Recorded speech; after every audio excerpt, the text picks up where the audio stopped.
was hoping you could all give us just a little bit of insight, because I know unprecedented has been the most overused word of 2020, but let's be honest, it has been an unprecedented year. And lots of brands and agencies have talked a lot about this reset moment that this crisis affords us all. And in many ways, this has been a period where people across the world have depended on quality journalism like never before, whether that's local, national, or niche publications.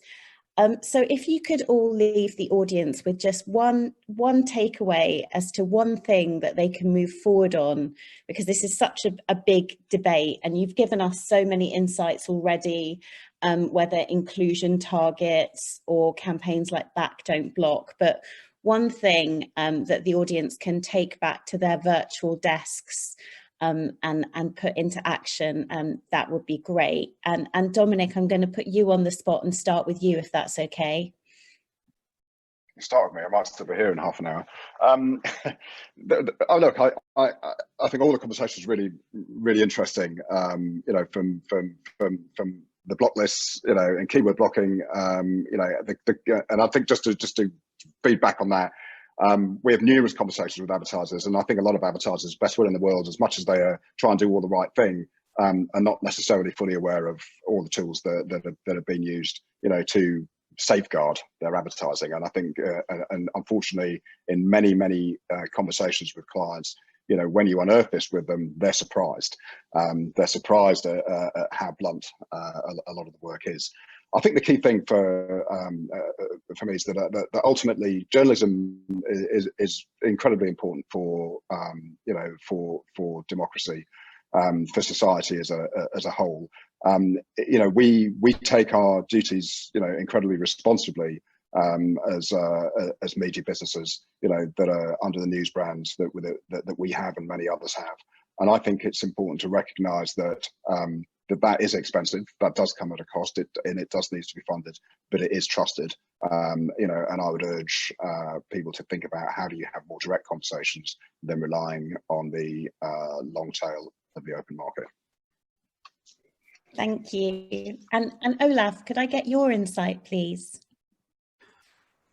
Yes, I think this conversation, I think underpins our impression that there is obviously a substantial overlap of brand safety and the sustainability of journalism, which I think we will have to define and turn into a win-win for, I think, everyone involved.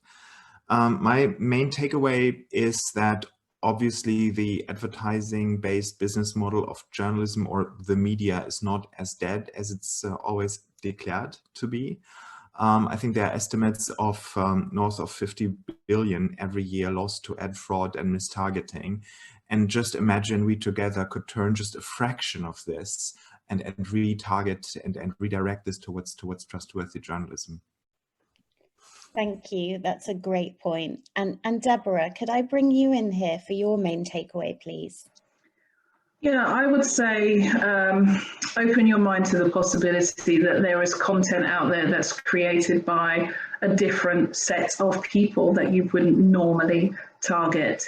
And those people have a huge following, and actually those are audiences that you could go after. So look at people that are creating content who are from a different ethnic minority background, who are from the LGBTQ community, who are from differently abled, etc. Those content creators have massive followers, and those are people with money to spend. So open your mind to the concept that there are other people that you could, other content producers that you could be targeting, and remove the blocks from their content so that you can reach their audiences. Thank you. That's a great tip. And Stefan, could I bring you in here, please?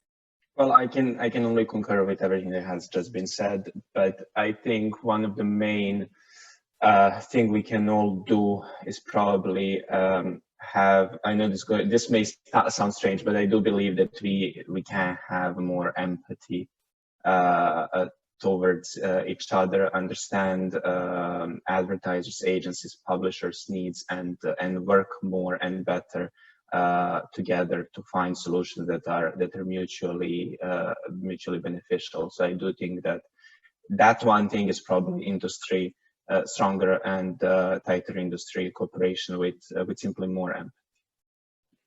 Thank you. That's a great point. And Alex, could I ask you for your takeaway, please?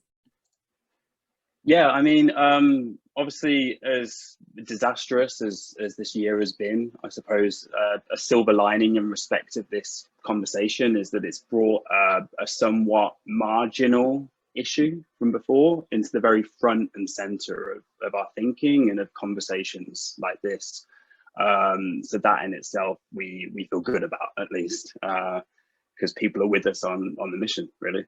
And one thing that I'd like people to go away with, really, is that I'd like people to think about, I'd like marketeers to think about the content that they wish to read themselves, and therefore requires continual funding. Thank you. That's a very powerful point. And Tina, just lastly, but not least, please could we have your takeaway? Thank you. Yeah. And I totally agree with Alex. I think that the pandemic has actually brought so many issues that we kind of had bubbling away into like a pressure cooker during coronavirus, like lockdown. It's kind of emphasized the importance of so many key issues. So it definitely has been one good thing to come out of all of this for our industry.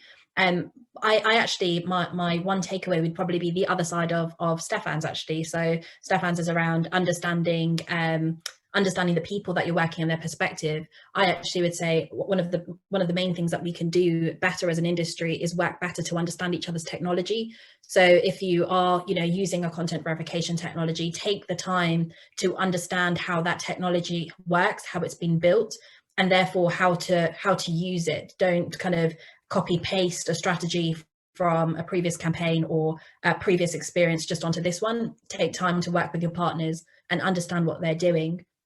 And it's not just your content verification partners, but also, understand the publishers and everyone that you're working with, to understand how they work and what they have in place. So we all know how to work better together. Thank you so much, and thank you to the panel for so many different tips. But the closing point of Tina about working better together, working harder to understand technology, working harder to have a more positive conversation about content, supporting the good, opening your mind. A lot of the conversation today has been around empathy, whether that's empathy as an industry, having empathy for all the different parts of this big issue, and also empathy for audiences. So thank you so much for such a wide-ranging discussion, and thank you so much to the AOP for bringing it all together.